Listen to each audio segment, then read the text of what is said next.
What's up, everybody? One coach's opinion, and remember, it's just my opinion. It's not a fact. So let's talk about the influence of the corner when it comes to boxing, because a lot of stuff has happened in the corners, and that's why, like, people invite me to fight parties, and I learn. I'm a coach, so I try to learn from the corners. You know, I want to hear what's being said in the corners. If a fight's not going your way, excuse the earthquake. Excuse the earthquake. Oh, ow. So look, a little bit more. Had to go off road. So look, I listen to the corner, see if the fight's not going the way. What are they saying to make adjustments? What's going on? So the first thing I want to talk about is the Shawn Porter incident. Okay. Unless we really know what, first let me say this, I don't agree with how it was stopped and how it went on.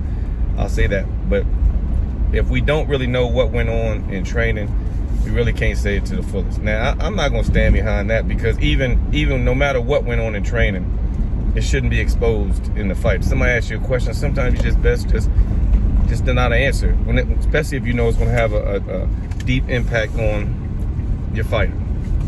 So to say, oh yeah, I stopped because he wasn't prepared. He wasn't prepared, and I knew he wasn't prepared. I mean, but it was your job to prepare. You got to really say that, and you never mention that. So if he would have said, yeah, I failed to prepare him, you know what I'm saying? I saw some things I didn't like. You know, I saw him about to get hit with some shots that I've seen him getting hit with in practice, and I didn't want him to go out. That's fine. He just been knocked down twice. I've never seen him knocked down twice before. I've never seen him so frustrated. I know right then nothing could have went right. All that could have happened, but at least give Shawn. Shawn knew exactly where he was at. He was banging on, so he knew what was going on because he was frustrated. If you're frustrated about something, you know exactly what's going on. He wasn't wobbly. And who knows if Shawn would have tried to grab? I don't think so. I think he would have tried to fight his way into, you know, instead of holding and grabbing and trying to get recover, he would have tried to fight his way. He fights his way out of every situation, and that's his answer. But if his father knows that and he stopped the fight, then, I mean, it's a good stop. I just didn't agree with going on TV saying that he wasn't prepared. I mean, going into the 9th round, it was an even fight. It was an even fight on all the judges' cards. So how can you not prepare a guy, and he's in a fight, totally in a fight, and has a chance of winning? Now, once the knockdowns came in, I think maybe Pops might have panicked. He'd never really seen Shawn like that, and Shawn in that situation, especially so early, especially with a lot of time. I mean, Adrian Bronner got him, clipped him, but, you know, by that time, I figured all Shawn had to do was get up and survive that round, and he definitely was going to win that fight. So it wasn't too much pressure. So maybe the pressure hit his father. Maybe his father, that's just the way he is. I don't know. I didn't agree with the stoppage, and I didn't agree with him kind of slandering Shawn afterwards. And then even at the post press conference, when he was like, I knew I was going to stop this fight before we ever went to this fight. I mean, he could be saying that because he saw some shots that he was landing. I mean, that once Shawn gets hit with these shots, he could have seen Shawn get knocked out and spawn. We never know what went on. But that is the power and the influence of a corner. A corner can stop a fight. And really, a corner has a lot of value on your career. So when you're picking your corner, you have to pick somebody that you can trust, somebody that you know is on the same page as you. Don't find out later on or after a catastrophe. If you notice, a lot of camps always break off on losses. And I can see if a guy goes and gets demolished and he say, well, we got to the top and, you know, I got demolished and I watched the video and there's a lot of things you could have told me that you didn't. And I think we need to go separate ways. There's nothing wrong with that. It's your life. If that's what you want to do and you feel you can't trust your corner, then do that. But everybody needs to really know the impact of a corner. And I say that, let's skip to the fight last week. Teofimo Lopez and Kambosos. If that's how I'm saying the name, please let me say it right. Kambosos. So, first of all, a lot of people clown Teofimo saying, well, you know, I wanted to fight. And understand this. He was in the heat of battle. He was in the heat of battle. If you're in the heat of battle, you're throwing punches, you're going, you really don't know exactly what it looks like. You just know, man, I'm rumbling. But if you come back to your corner and your corner tells you every round, yeah, that's what I'm talking about. That's what I need. I like that, blah, blah, blah, and feed you that majority of the fight, you can't look at a guy wrong when he thinks he won the fight. He was brainwashed pretty much in thinking he was winning that fight. His father gave no technical instructions whatsoever. He was getting hit with an overhand right. Never once did I hear him say, and I could be wrong, maybe tune in and tell me if I'm wrong, man, you got to roll under that right hand, or watch that right hand, or tell him how to get away from that overhand right that Kambosos found a home for. And if you couldn't get away with it with him, you're not going to get away with a lot of guys. But it could have been a simple corner adjustment. And that's the value of a corner. A corner has the value of making that adjustment if the fighter listens. But at least you want to hear it coming from the corner. If you never hear it coming from the corner, then you can't blame the fighter. But if you hear the coach telling them the whole time, do it like this, do it like that, and he chooses to do it his way, that was just him not listening to his corner. But in this case, I really feel that Teofimo's father, and some people could feel the same way, is overmatched when it comes to coaching. He didn't say anything. I mean, at one point in time, he said, you need to go out there and throw some punches until you're tired, and then when you get tired, throw some more punches. What? And what? I mean, if you want to be the motivator, sit on the side. Then another thing, and I do it like this, and maybe nobody else does it. He never got out of the ring. Now, as soon as I see a cut, I'm coaching from the side. My cut man's in the ring. He's handling it. He has to handle what's going on with this guy's face. Teofimo was coming out of that in rounds with the same blood that he went, when the round was stopped, that he went to his corner in. Same blood coming down his eye, face barely wiped. The cut man's trying to work from the side. Now, I mean, they did have an older cut man. Maybe he couldn't get in the ring and he couldn't move fast, but, you know, you got to be able to tend to those cuts. I don't care how you do it. Tio's looking this way. You're tending the cuts from the side. His face is bleeding all over the place, and you're still in there spitting out gibberish. Not to be funny, you spitting out gibberish. And if that's what motivates your son, I understand. If that's your way of doing it, I understand. But it's still gibberish. You need to give some instructions in that corner.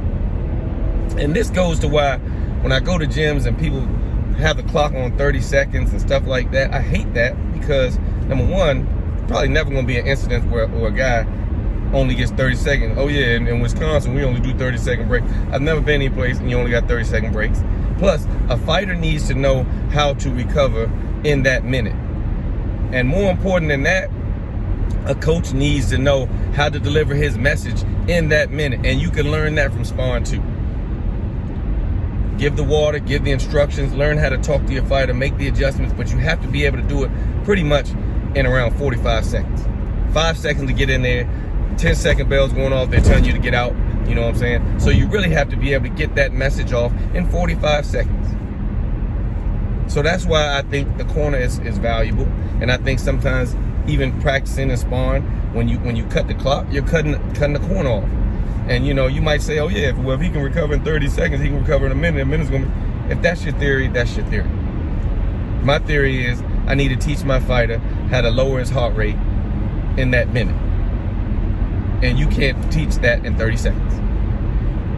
You can't teach how to lower heart rate for a minute with a minute break in 30 seconds.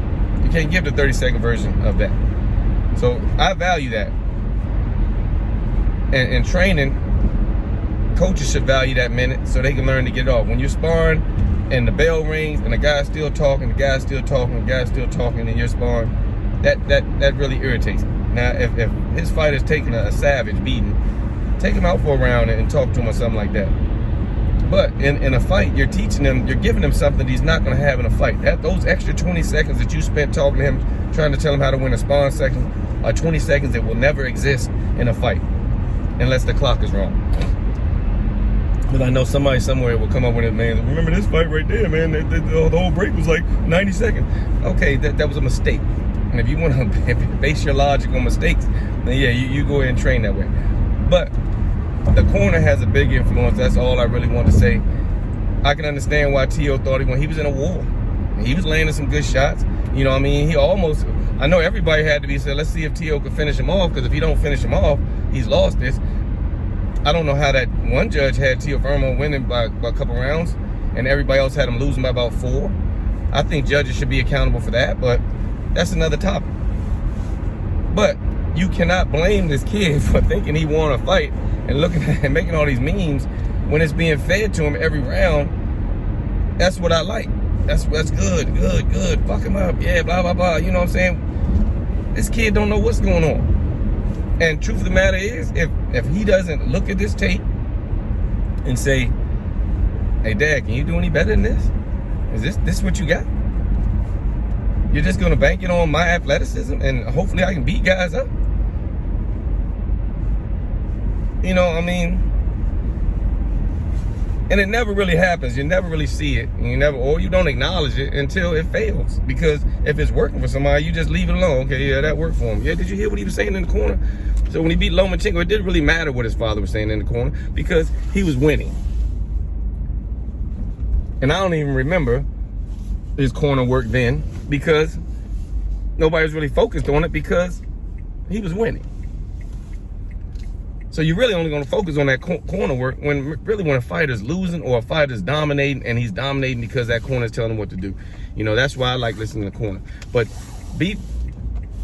realize how much influence a corner has over somebody. And I seen the same thing with, say, Bernard Hopkins when he fought Jermaine Taylor. They were telling him every round, yeah, that's good. Oh, yeah, another round in the book. Yeah, that's it. Yeah, we did it. Blah, blah, blah. Meanwhile, he's dropping rounds. And at the end of the fight, he probably don't, man, I thought y'all told me I was winning. Then he did it again. Same way. You know what I'm saying? So don't think that a corner can't make you think that you want to fight and you're not really winning. They have that power, unless you're just getting devastated and you just like, what the fuck y'all talking about? You know what I'm saying? You know, if it's that bad. But in a tight fight, where people are rumbling and it's a good rumble, a person might think that they're winning the fight because what his corner is telling them. If your corner is feeding you, you're winning, that's good, great job. Another round of the bags, that's it, that's good, great job. When you finish this fight and you went to war, you putting your hands up. Sure, everybody's looking at you like, why'd you put your hands up? But you think you want to fight. Your corner does have that power. Remember that. It has the power to motivate you. It has the power to bring you down. A corner could tell you the wrong info. You know, a corner really has that power if the fighter listens to his corner. And every fighter probably needs to listen to his corner, or they need to get a new corner that they can listen to. Because there's going to come a time when your skills aren't going to be able to pay the bills. You're going to need a little bit of help. You're going to need the other 4 eyes that are in the corner. You got your 2. The other 4 eyes, meaning your second and his help, how it should be. That's 6 eyes looking at a fight and should be able to make adjustments for a fighter if the fighter is able to make adjustments. One guy might whisper my ear, hey, look, every time he does this, he's doing this, that, blah, blah, blah. And then as a second, I decide whether or not I relay that or I don't, or if I feel it's important. But even as a coach, I'm going to try to get a strong corner to back me up because I might need help. I might need to look at somebody and say, man, do you see what I'm seeing? Blah, blah, blah. You just never know. But you need a strong corner because a corner really controls the mentality of fights. It can tell you you're winning, you're losing, and really could have you fight and lose and fight because you think you're winning. I mean, it's so much in boxing that we're always going to have some debates about, but that's one coach's opinion. That's what I felt about that fight. It's just the matter of corners, the power of corners when it comes to fighters. Tell me if you agree, if you don't agree. But I'd like to hear back from you anyway. One coach's opinion, let me hear yours.